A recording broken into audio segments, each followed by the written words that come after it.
Magandang araw po, Sir Misteryo. At sa lahat ng mga nakikinig, ako po si Randy, 32 taong gulang. Taga-Bay, Laguna ako. Isa ako sa mga tahimik na nakikinig sa iyong channel.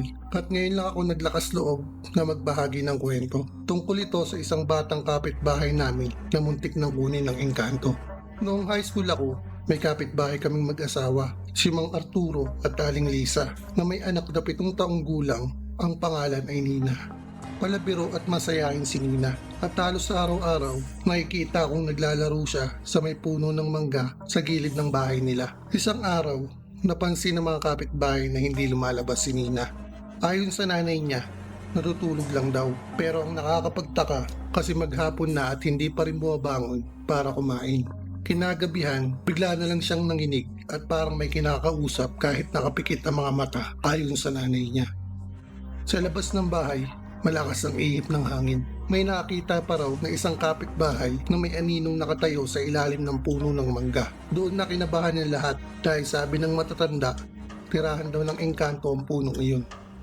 Dinala si Nina sa isang albularyo sa Kalawan. Ayon sa albularyo, may engkantong nagkagusto sa bata at gusto siyang isama. Binigyan siya ng pulang panyo na may dasal at pinainom ng tubig na may orasyon. Pagkatapos noon, kinabukasan ay bumalik sa normal. Pero sabi ng albularyo, hindi dapat papalapitin ng bata sa puno ng mangga. Kaya simula noon, mahigpit nang binabantayan si Nina ng kanyang mga magulang. Makalipas ang ilang buwan, lumipat na ang pamilya nila sa Maynila. Doon natapos ang kwento. Pero sa tuwing nadadaan ako sa lumang bahay nila, naaalala ko pa rin ang nangyari at ang puno ng mangga na pinag-uugatan ng lahat. Ako po si Randy mula sa Bay, Laguna. Isa itong karanasang nagpapatunay na may mga engkanto talagang pumipili ng tao, lalo na mga bata.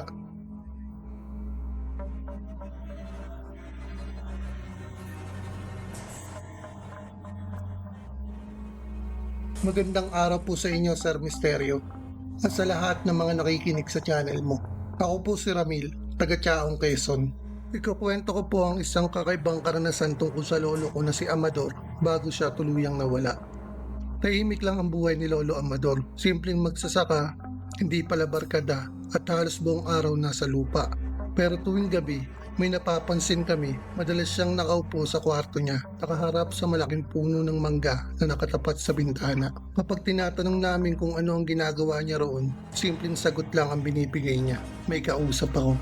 Akala namin biro lang, hanggang sa isang gabi, narinig ko mismo, dumaan ako sa kwarto niya para manghingi ng kandila. At bago pa ako pumasok, nakarinig ako ng boses na sumasagot sa kanya, malamig at mababa, pero malinaw na malinaw.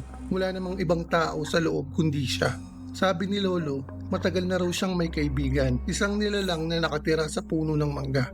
Mabait daw ito, laging nagbibigay ng payo at kausap niya kapag siya'y nag-iisa. Pero may babala siya, wag na wag daw kaming makikialam kapag may narinig kaming kausap niya sa 10 oras ng gabi. Ilang buwan ang lumipas, bigla na lang hindi lumabas ng kwarto si Lolo, pero imbis na makita siyang nakahiga, wala na siya roon.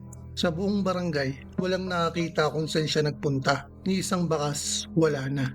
Ang mas nakakapagtaka, kinagabihan na mismo, may ilang kapitbahay ang nagsabi na nakita raw nila si Lolo na nakatayo sa may bintana.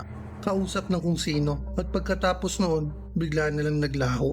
Hanggang ngayon, tuwing nadadaan ako sa bahay na iyon, nakatingala ako sa puno ng mangga. Para bang may nakasilip mula sa mga sanga. At pakiramdam ko, hindi lang si Lolo ang nandoon. Sir Misteryo, palaisipan pa rin sa amin kung saan talaga napunta si Lolo Amador. Pero kung totoo ang sinabi niya na may kaibigan siyang engkanto, baka yun na ang dahilan kung bakit hindi na siya muling nagpakita.